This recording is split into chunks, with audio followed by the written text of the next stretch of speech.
Et bonjour à tous, bienvenue sur cette petite vidéo où je vais vous présenter le Hornet 600 que je vais mettre en vente sur le Bon Coin.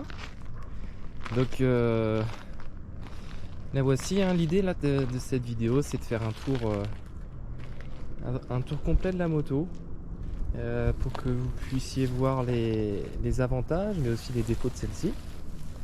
Donc c'est une moto sur laquelle j'ai pu bien travailler.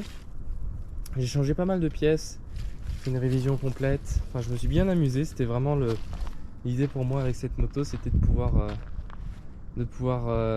m'amuser à pouvoir réparer une moto. Donc elle n'a pas eu d'accident, rien du tout.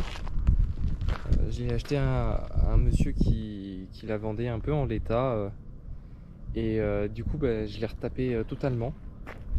Mais il n'y avait pas d'accident, uniquement de l'entretien général à faire. Donc ce qui a été fait sur cette moto du coup, j'ai vérifié le tendeur de chaîne de distribution. Donc le tendeur se trouve ici. En fait c'est un peu une faiblesse sur ces modèles là.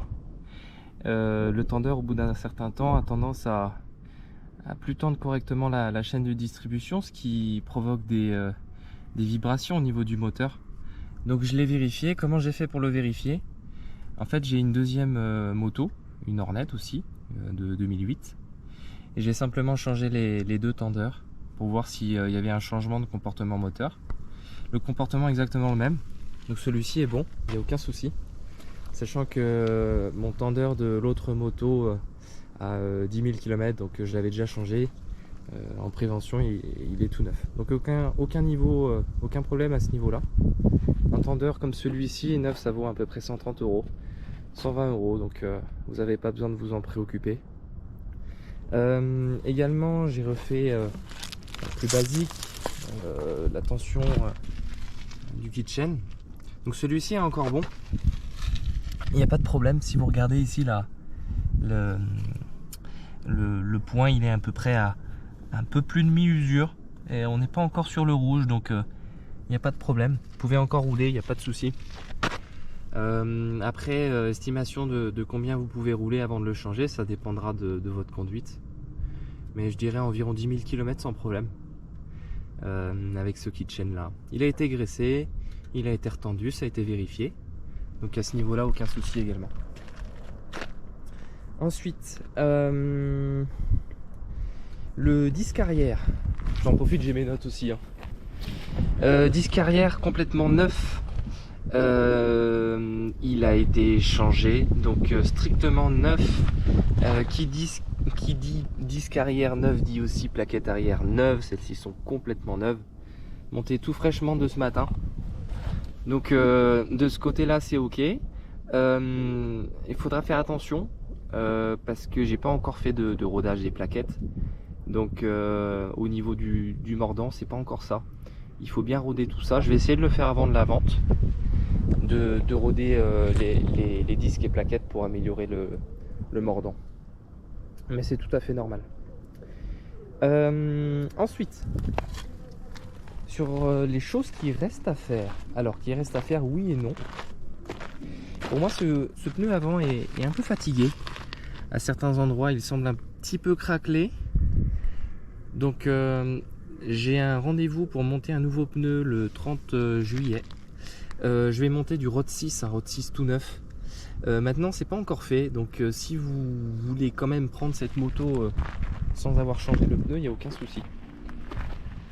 Donc, à ce niveau-là, il n'y a pas de problème.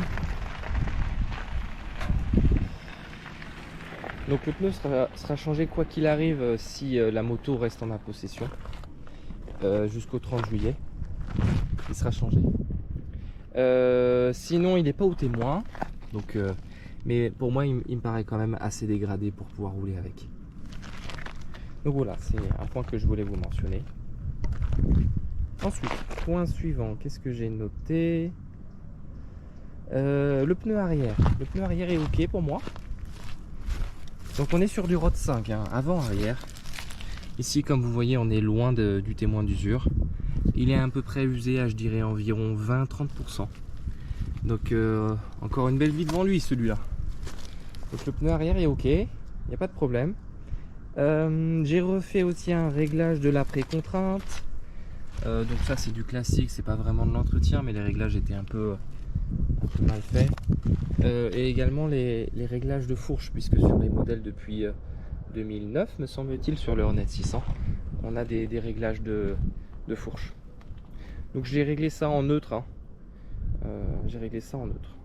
Ensuite, j'ai fait une vidange d'huile moteur. Donc j'ai vidangé l'huile. Ce qui veut dire nouveau filtre à huile également. Donc celui-ci est tout neuf, vous pouvez le voir. Au niveau du... Je vais pas me brûler. Au niveau du bouchon de vidange, j'ai remis aussi un joint neuf. Comme ça vous êtes tranquille pour 12 000 km. La moto est au niveau, donc au niveau de l'huile, il n'y a pas de problème. Alors, quoi d'autre? J'ai fait aussi une vidange du liquide de refroidissement. Donc, j'étais plus en prévention, j'avais aucune info sur si ça avait été fait ou pas. Donc le bocal est là, on est entre le minimum et le maximum, aucun souci. Et donc ça a été fait aussi. J'ai fait une vidange du liquide de frein arrière et avant. Donc pour récupérer du mordant, comme ça vous êtes tranquille 2 ans ou 36 000 km avant et arrière du coup. Ont été changées également les plaquettes de frein à l'avant. Donc on a des plaquettes neuves, autant à droite qu'à gauche. C'est des plaquettes qui sont totalement neuves. Donc comme ça vous êtes tranquille. Alors c'est difficile de vous montrer. On voit peut-être un peu mieux la couleur de ce côté-là, et encore j'en doute. Mais ici les plaquettes sont totalement neuves. Donc là vous êtes tranquille aussi. J'ai changé les bougies. Les bougies étaient en iridium, en classique. J'ai mis des bougies NGK et iridium sur cette moto. Bon voilà, c'est bon à savoir, c'est du détail. Bien sûr serré au couple, donc aucun souci à ce niveau là. Bougie serrée au couple. Ensuite j'ai changé le filtre à air, donc ça c'est du classique. J'ai vérifié le jeu aux soupapes. Je vais vous mettre aussi un document pour vous montrer les jeux qu'il y avait. Donc au niveau des jeux on était ok. Donc vous êtes tranquille pendant 24 000 km sur ça aussi. Pour les jeux aux soupapes. Et j'ai vérifié les roulements de colonne de direction, donc ils sont ok aussi. Aucun point dur quand on soulève l'avant, tout est ok.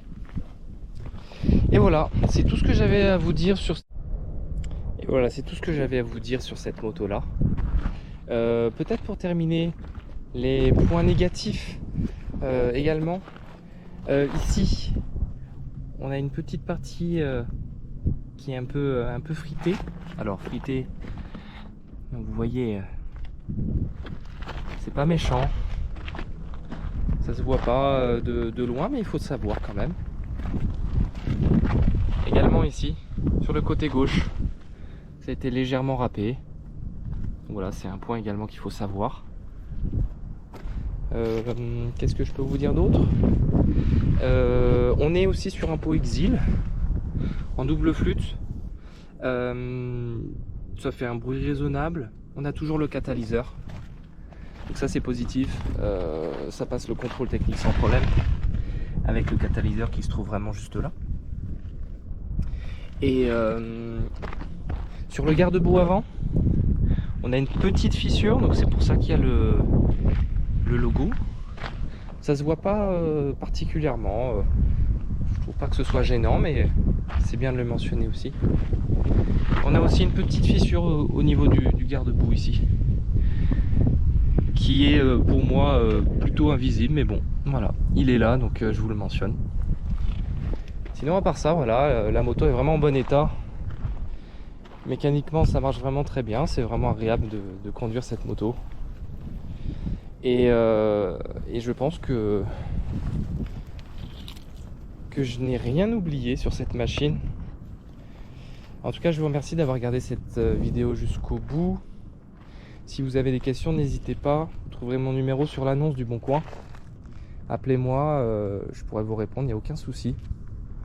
Et puis bah, je vous souhaite une bonne journée à tous. Et puis à bientôt sur les routes. Au revoir.